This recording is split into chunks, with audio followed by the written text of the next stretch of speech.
Halo selamat sahabat AWR Borneo. Berjumpa lagi pada ruang tips kesehatan pada sahabat hari ini. Pada saat ini kita akan membahas dengan judul Lakukan hal ini untuk menjaga keseimbangan mikrobiota. Apa itu mikrobiota? Saya ingin kita membayangkan sebuah kota di suatu persimpangan dengan orang-orang yang banyak yang sangat sibuk. Banyak yang pergi bekerja, ada yang pergi berbelanja, dan lain sebagainya. Begitu juga dengan tubuh kita. Kita melihat pada tingkat mikroskopis, tubuh kita terdiri dari triliunan mikroorganisme. Ini tidak hanya termasuk bakteri, tetapi juga jamur, parasit, dan virus. Ada yang menguntungkan, ada juga yang tidak menguntungkan. Pada orang yang sehat, hewan ini hidup berdampingan dengan damai, dengan jumlah terbesar ditemukan di usus kecil dan besar, tetapi juga terdapat di seluruh tubuh. Setiap orang memiliki jaringan mikrobiota yang sepenuhnya unik, yang awalnya ditentukan oleh DNA seorang, atau dengan kata lain bawaan dari lahir. Seseorang pertama kali terpapar mikroorganisme saat bayi, selama persalinan di jalan lahir dan melalui ASI dari ibu. Mikroorganisme mana yang terpapar pada bayi hanya bergantung pada spesies yang ditemukan pada ibu. Nah, sekarang kita bertanya, apa fungsi mikrobiota ini? Yang pertama, mikrobiota membantu sistem kekebalan tubuh. Kedua, mikrobiota ini menghancurkan senyawa makanan yang berpotensi beracun bagi tubuh kita. Yang ketiga, mikrobiota mensintesis vitamin dan asam amino tertentu termasuk vitamin B dan vitamin K. Misalnya, enzim kunci yang dibutuhkan untuk membentuk vitamin B12 hanya ditemukan pada bakteri, bukan pada tumbuhan dan hewan. Fungsi yang keempat, mikrobiota ini melakukan fermentasi serat yang tidak dapat dicerna, menyebabkan terjadinya produksi asam lemak rantai pendek atau short chain fatty acid. Nah, ini merupakan sumber nutrisi yang memainkan peran penting dalam fungsi otot dan mungkin pencegahan penyakit kronis termasuk kanker tertentu dan gangguan usus. Nah, apa yang mempengaruhi keseimbangan mikrobiota? Di dalam suatu jurnal yang berjudul The Role of the Microbiome for Human Health from Basic Science to Clinical Applications yang diterbitkan pada tahun 2018 mengatakan bahwa komposisi mikrobiota usus dipengaruhi oleh mekanisme intrinsik seperti stres dan faktor asing atau faktor di luar tubuh manusia seperti diet atau pola makan, prebiotik, probiotik, dan obat-obatan termasuk obat-obatan jenis PPI atau proton pump inhibitor dan antibiotik. Jadi faktor-faktor inilah yang dapat mempengaruhi keseimbangan mikrobiota. Apabila terjadi ketidakseimbangan atau ada suatu mikrobiota yang melebihi jumlah mikrobiota yang lain, itu disebut dengan dysbiosis.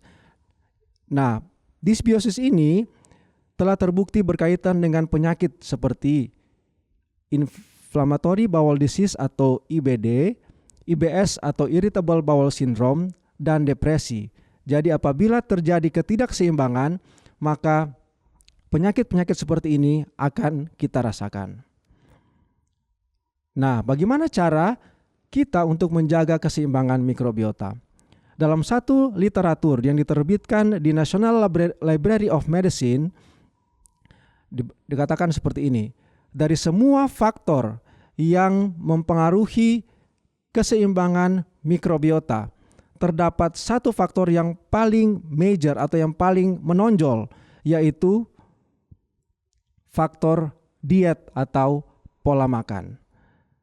Di tahun 2014 pada artikel yang sama dikatakan bahwa ada penelitian yang dilakukan kepada sejumlah orang di mana kelompok-kelompok orang tersebut diberi makan 3 bahan dasar. Yang pertama diberi makan animal based diet atau makanan yang berbasis kepada daging. Kemudian yang kedua Western diet atau makanan yang berpola seperti pola makan orang barat atau yang tinggi lemak, tinggi gula, makanan cepat saji. Dan yang ketiga adalah Mediterranean diet. Nah, apa yang terjadi kepada kelompok orang-orang ini? Yang pertama, pada kelompok orang yang mengkonsumsi animal based diet, ya. Nah, apa yang terjadi di sana adalah bahwa mikroorganisme yang mencerna lemak bertumbuh lebih banyak daripada mikroorganisme atau mikrobiota yang mencerna tumbuhan. Kemudian, apa yang terjadi kepada kelompok orang yang mengkonsumsi Western diet atau pola makan barat, ya, yang tinggi lemak, tinggi gula, dan juga makanan cepat saji. Nah, kelompok orang seperti ini, mereka menumbuhkan mikrobiota yang berkaitan dengan banyak sekali penyakit.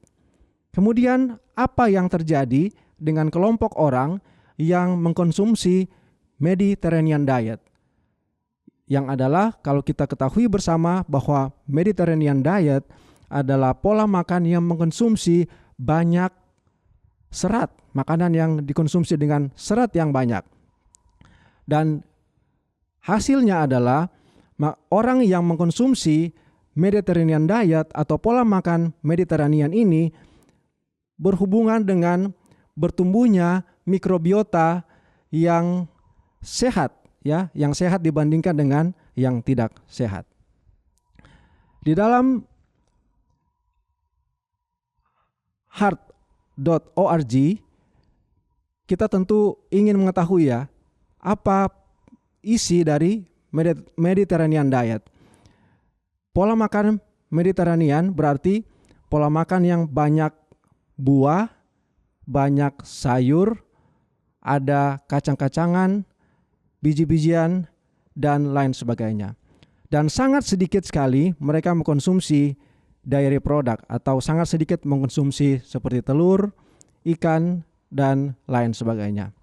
Dan mereka hanya menggunakan olive oil sebagai satu-satunya sumber lemak.